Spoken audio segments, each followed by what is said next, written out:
Commander Elena Vasquez stood at the observation deck of the orbital platform, watching her newest batch of recruits stumble through the methane swamps of Kepler for to see. The ancient wildlife preserve stretched across 17 different worlds, each one a unique biosphere that had been protected for over 3 millennia by the Galactic Conservation Council. That protection had ended 6 months ago when humanity proved, once again, that rules were merely suggestions. The irony wasn't lost on her. What had once been the crown jewel of interstellar conservation efforts was now the most brutal military training facility in known space. The Nexus Academy, they called it now, though the older species still referred to it by its original designation. The sacred preserve of eternal worlds. Elena's calm unit crackled to life. Commander, we have a situation in Sector 7. Recruit Patterson is trapped in the crystal caves, and the resonance frequency is affecting his neural implants.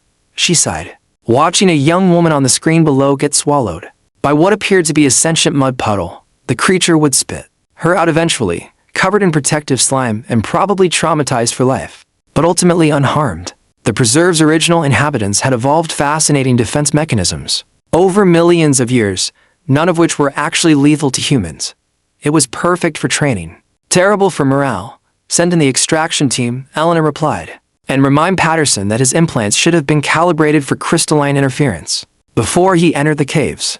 The truth was, Elena hadn't wanted this assignment. She'd been happy commanding a research vessel on the Outer Rim, cataloging new species and mapping unexplored systems. But when the Galactic Conservation Council had filed bankruptcy after the Andromedans defaulted on their protection dues, humanity had swooped in with a bid that nobody could refuse. They turned the most pristine and diverse ecosystem in the galaxy into a playground for teaching young soldiers how to kill more efficiently. Her thoughts were interrupted by the arrival of Dr. Marcus Chen, the preserve's former chief conservationist and current reluctant advisor to the Academy. His face bore the permanent expression of a man watching his life's work get trampled by muddy boots. The ethereal gardens are dying, he said without preamble.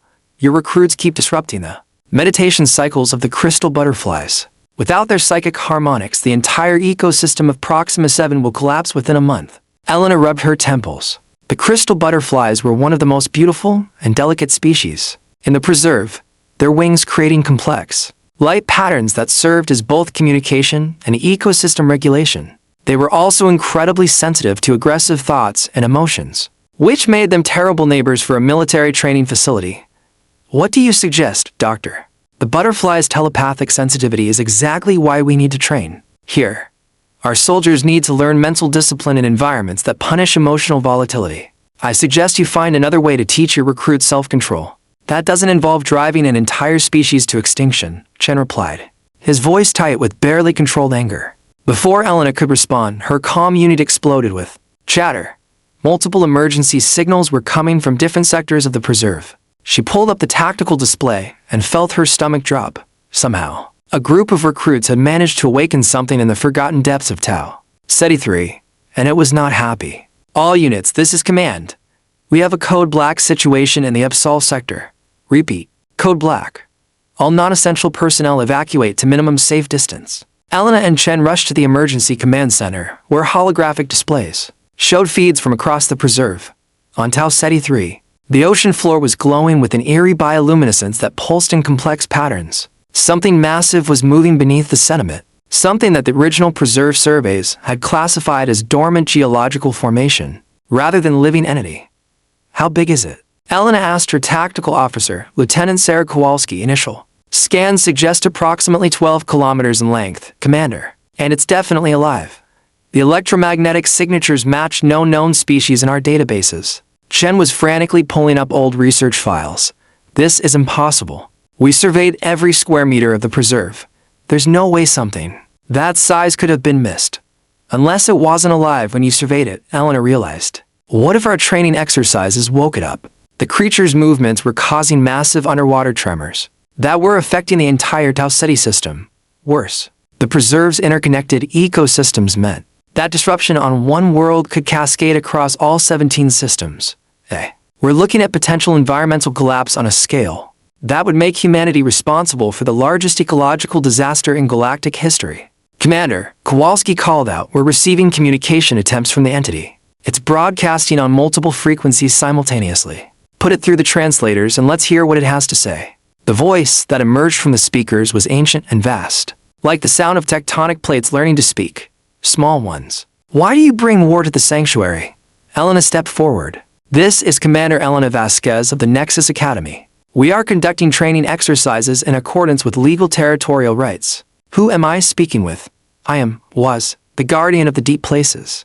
I have slept for 3,000 of your years while the protectors maintain the peace. Why do you bring violence to the sacred groves? Chen's face had gone pale. Commander, I think we need to evacuate everyone immediately. The guardian isn't just a creature, it's the preserve's original protector. The Conservation Council never mentioned it. In any of their documentation, the protectors spoke truly. The guardian continued. They said the small ones would come, with fire and fury, would turn the sanctuary into a place of war. But they promised the guardian would never wake. They lied. Elena felt the weight of 3,000 years of careful conservation crashing down around her. The Galactic Conservation Council hadn't just been protecting wildlife. They had been keeping something immensely powerful asleep. And humanity had unknowingly broken that ancient agreement. Guardian, she said carefully, we didn't know about your presence. We can relocate our training facilities if you return to your rest. The sanctuary is wounded. The guardian replied, his voice carrying harmonics that made the entire station vibrate. The crystal singers fall silent. The void swimmers flee. Their spawning grounds. The time-locked forest forget their seasons. The guardian cannot sleep while the sanctuary suffers. Lieutenant Rodriguez burst into the command center. Commander, we're picking up massive energy readings from all 17 worlds. Whatever this thing is, it's connected to the entire preserve network. Elena was beginning to understand the true scope of what humanity had stumbled into. The preserve wasn't just a collection of protected worlds. It was a single vast organism with the Guardian as its central nervous system. Their military training wasn't just disturbing individual ecosystems. It was torturing a living entity of unimaginable size and age. Guardian, what would it take to heal the sanctuary? The warriors must learn a different way.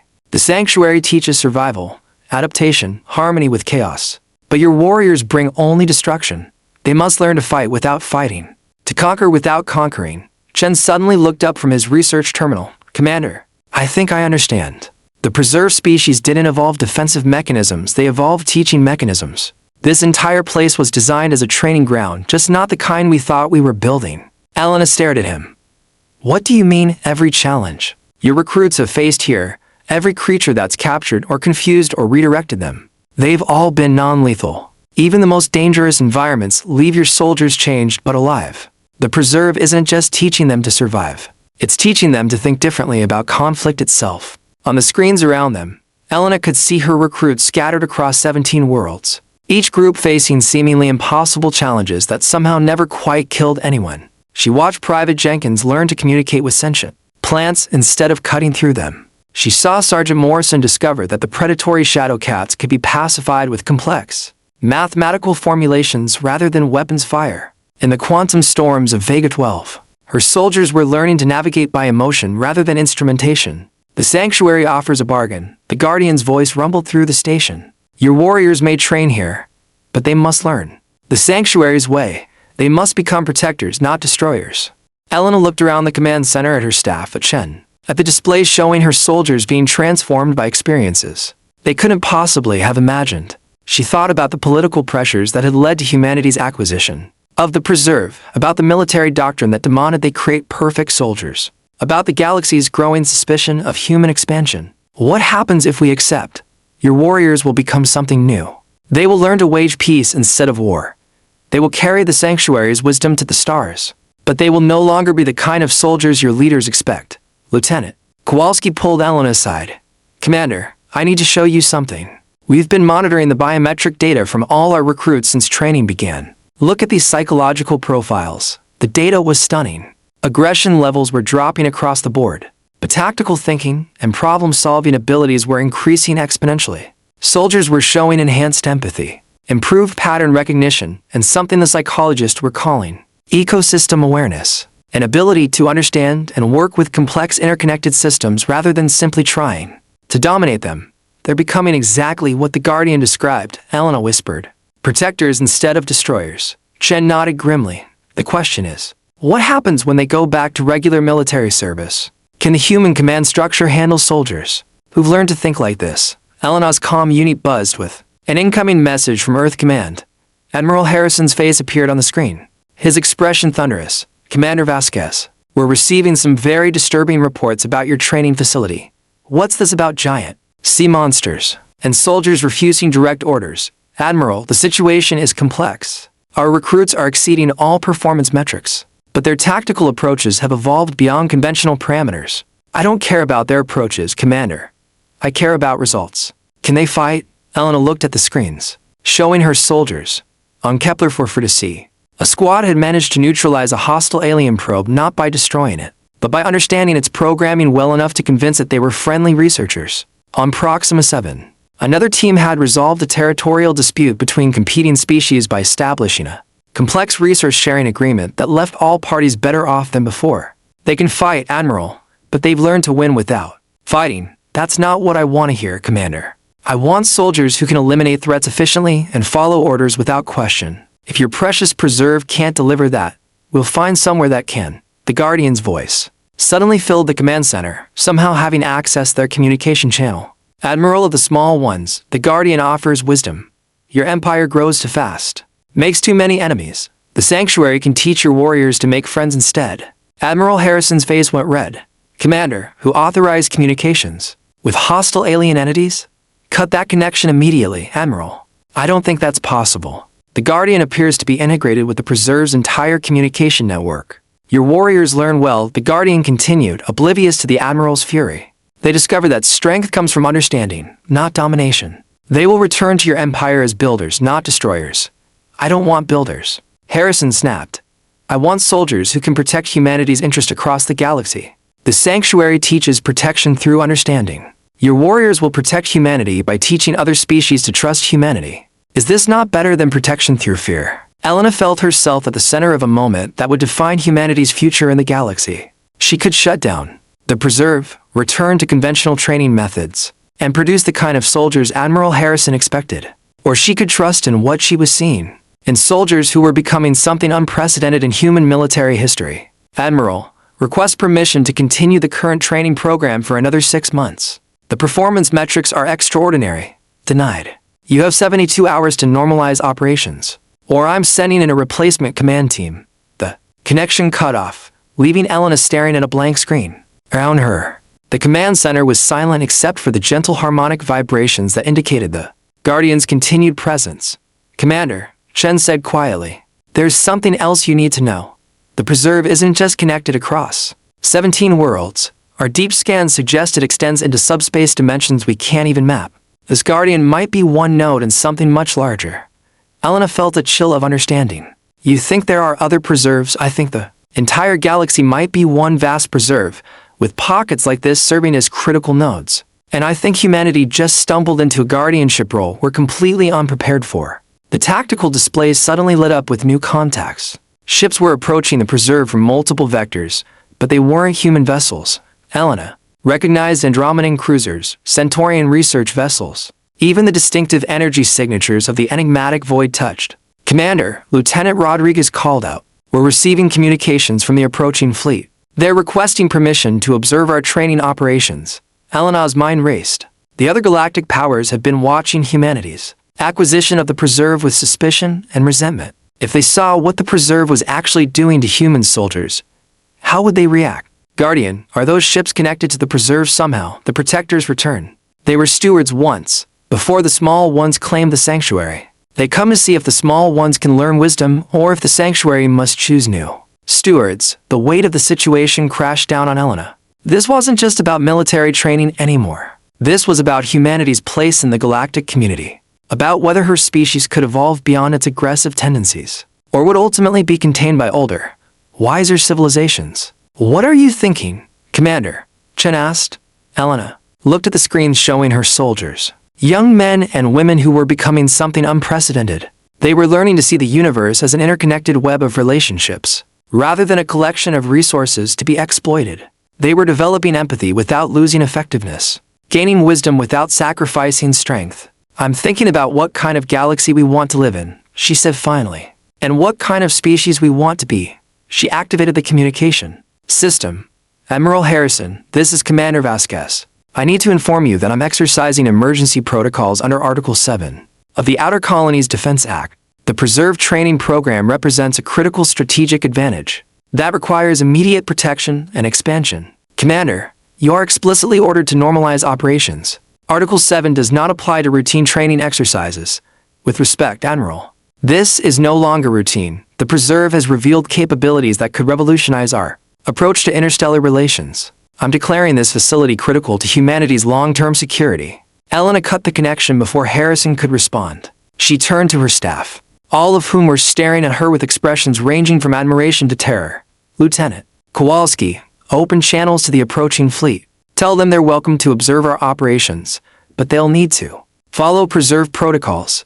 Commander, Chen said urgently. You realize you just committed career suicide, right? And possibly species suicide if this goes wrong. Elena nodded. Probably. But I've been watching our soldiers, Doctor. They're not just learning new tactics, they're learning new ways of thinking about conflict itself. If we can scale this up, if we can teach this approach to our entire military, humanity might finally be ready to take its place as a constructive member of the galactic community instead of just its newest threat. The Guardian's voice filled the command center with harmonics of approval. The commander of the small ones chooses wisdom. The sanctuary will teach, and the warriors will learn, and the galaxy will remember why the protectors once maintained peace across the stars. Over the following weeks, Elena watched as representatives from dozens of galactic civilizations arrived to observe the Preserve's transformation of human military thinking. Some came with suspicion, expecting to see new weapons or tactics that might threaten their own territories. Instead, they found something unprecedented, soldiers learning to wage peace with the same intensity and skill they'd once applied to warfare. The Andromedans were particularly intrigued by humanity's adaptation to the Preserve's teaching methods. Ambassador Kithnor, a being of crystalline intelligence, spent hours in discussion with Elena about the implications of what they were witnessing. Your species has always been viewed as dangerously aggressive, the ambassador noted. Yet here we see humans learning cooperation and systems thinking at accelerated rates. How do you explain this transformation?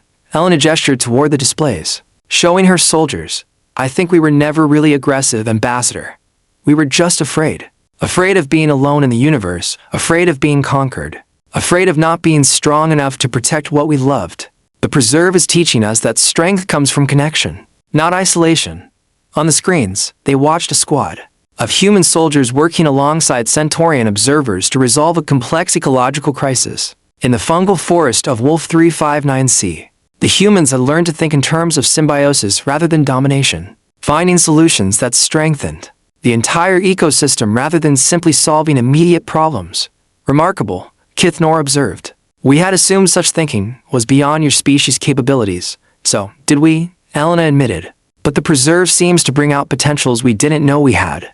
The Guardian's presence had become a constant throughout the facility, its ancient wisdom guiding both the training programs and the delicate diplomatic dance between species. Elena found herself spending hours in conversation with the entity, learning about the Preserve's true history and purpose. The sanctuary was created in the early days of galactic civilization, the Guardian explained during one of their sessions. When the first wars between the stars threatened to destroy all life, the wisest beings came together to create places where harmony could be preserved and taught. Your species arrived at the moment when such teaching was most needed. Are there others like you, Guardian, other Preserve protectors? The Guardian is one voice in a choir that spans dimensions, commander of the small ones. The sanctuary network extends far beyond what your sensors can detect. Each world, each system, each species connected through bonds of understanding rather than conquest. Elena began to grasp the true scope of what humanity had inherited. They hadn't just purchased a collection of wildlife preserves, they'd been given stewardship of a fundamental component of galactic civilization. The responsibility was staggering. Admiral Harrison arrived at the Preserve 3 months after Elena's declaration of emergency protocols. Accompanied by a fleet of warships and a tribunal of military investigators, Elena met him at the orbital platform, flanked by her staff and several alien observers who had chosen to remain at the facility. Commander Vasquez, Harrison began formally, you stand accused of insubordination, violation of direct orders, and unauthorized diplomatic contact with alien entities. How do you plead? Elena looked around at the tribunal, at the alien observers, at her own soldiers who had been transformed by their experience in the Preserve. She thought about the choice facing humanity. Continue down the path of aggressive expansion and eventual conflict with older galactic powers, or embrace the wisdom the Preserve offered and find a different way to secure their species' future? Admiral, before I answer, I'd like you to review some data. She activated the holographic displays, showing the performance metrics of Preserve-trained soldiers compared to conventionally trained troops. The Preserve graduates showed superior tactical thinking, enhanced problem-solving abilities, and unprecedented success rates in conflict resolution. More importantly, they showed psychological profiles indicating greater stability, higher satisfaction ratings, and stronger loyalty to human civilization. These soldiers aren't just more effective, Elena explained. They're more human. They've learned to fight for something rather than just against something. Harrison studied the data, his expression unreadable. Impressive statistics, Commander. But can they follow orders in combat situations? Elena gestured toward the tactical display Guardian. Could you show the Admiral the Proxima incident simulation? The display lit up with the scenario they'd run. The previous week, a human colony under attack by unknown forces, with Preserve-trained soldiers responding to the crisis. The Admiral watched as the soldiers not only repelled the attack, but identified the attackers as refugees from a failed terraforming project, ultimately resolving the situation by negotiating resettlement agreements that turned potential enemies into allies. They followed their orders, Admiral. They protected the colony. They just found a way to do it that left everyone better off. Harrison was quiet for a long moment. Around them, the Preserve's gentle harmonics seemed to pulse with anticipation. Finally, he spoke. Commander, what you've shown me here challenges everything I thought I knew about military doctrine, but I can't ignore the results. He paused, looking at the alien observers. What I want to know is whether this approach can be scaled up. Can we train our entire military this way? Elena felt a surge of hope. I believe we can, Admiral, but it would require fundamental changes in how we think about military service. These soldiers don't just follow orders, they understand the purpose behind those orders. They don't just protect humanity, they work to make humanity worth protecting. Ambassador Kithner stepped forward. Admiral Harrison, the Andromedan Collective, would like to propose a joint training initiative. If humanity can truly learn to wage peace as effectively as it once waged war, we believe unprecedented cooperation might be possible. Similar offers began coming from other alien observers. The Centaurians proposed cultural exchange programs. The Void Touched, mysterious and rarely communicative, actually offered to share some of their dimensional navigation techniques with Preserve-trained human pilots. Elena watched Admiral Harrison process the implications of what was being offered. Humanity could continue as it had, expanding through force and facing inevitable conflict with established galactic powers. Or they could accept the Preserve's teaching and find themselves welcomed as partners rather than threats. Guardian, Harrison said finally, what guarantees can you offer that this training won't compromise our soldiers' ability to defend humanity when necessary? The ancient entity's response carried harmonics of deep understanding. Admiral of the small ones, the sanctuary teaches protection through strength, not weakness. Your warriors will defend humanity more effectively because they will understand what truly threatens it. Fear leads to aggression, aggression leads to isolation, isolation leads to vulnerability. The sanctuary breaks this cycle. Elena saw the moment when Harrison made his decision. His posture shifted, the rigid military bearing softening slightly, as he absorbed the full scope of what the Preserve offered. Commander Vasquez, I'm prepared to rescind the charges against you and authorize expansion of the Preserve training program. But I want detailed protocols, regular oversight, and guarantees that our soldiers will remain loyal to human interests. You have my word, Admiral, and you have the Guardian's wisdom guiding us. Over the months that followed, Elena watched us. The Preserve transformed not just individual soldiers, but humanity's entire approach to galactic relations. Diplomatic corps trained alongside military units, learning to read the complex interconnections between species and star systems. Scientists worked with Preserve ecosystems to develop new understandings of symbiotic relationships. Even civilian administrators spent time in the Preserve, learning to see their colonies as part of larger galactic communities. Rather than isolated human outposts, the results exceeded even Elena's hopes. Human expansion slowed, but human influence grew exponentially, as other species began seeking partnerships rather than avoiding contact. Trade agreements replaced territorial disputes, research collaborations replaced military buildups. The Preserve's network of connected worlds became the foundation for unprecedented interspecies cooperation. Dr. Chen, his initial resentment, long since transformed into wonder, often joined Elena on the observation deck to watch the newest recruits begin their training. The crystal butterflies had returned to the ethereal gardens. their psychic harmonics once again stabilizing the ecosystem as soldiers learned to project calm, rather than aggression. You ever wonder what would have happened if we'd never found this place? Chen asked during one of their sessions. Elena watched a squad of mixed human and alien trainees working together to solve a complex puzzle in the quantum storms of Vega 12. I think we would have found our way eventually, she said. Humanity has always been adaptable. We just needed to learn what we were adapting to. The Guardians' presence had become so integrated into preserve operations that Elena sometimes forgot how extraordinary their situation was. An ancient entity that spanned dimensions, teaching human soldiers to think in terms of cosmic harmony rather than species survival. It should have been impossible, but somehow it worked. Commander, the Guardians said during one of their regular conversations. The Sanctuary has a gift for humanity. What kind of gift, Guardian? The network extends beyond this galaxy. The Sanctuary can teach your explorers to find the connected worlds among the distant stars. Humanity need never be alone again. Elena felt tears in her eyes as she grasped the implication. The Preserve wasn't just transforming human military doctrine. It was offering humanity a place in a vast community of consciousness that spanned not just the galaxy, but the universe itself. What would we need to do to access this network? Continue learning, continue teaching, continue growing. The Sanctuary connects all beings who choose cooperation over conquest, understanding over fear. Your species has made this choice. The doors will open when you are ready. Elena stood on the observation deck as another class of recruits began their training. Young men and women who would graduate as protectors rather than destroyers, ambassadors rather than conquerors. She thought about the journey that had brought humanity to this point, from a species that turned wildlife preserves into military training grounds to one that learned to make military training grounds into something approaching wisdom schools. The preserve stretched across 17 worlds. But Elena now understood it extended much further than that. It reached into dimensions of connection and understanding that humanity was only beginning to explore. Her soldiers would carry this wisdom to the stars, teaching other species that the aggressive young civilization from Earth had learned to wage peace as effectively as it had once waged war. Guardian, she said softly, thank you for giving us a chance to become something better than we were.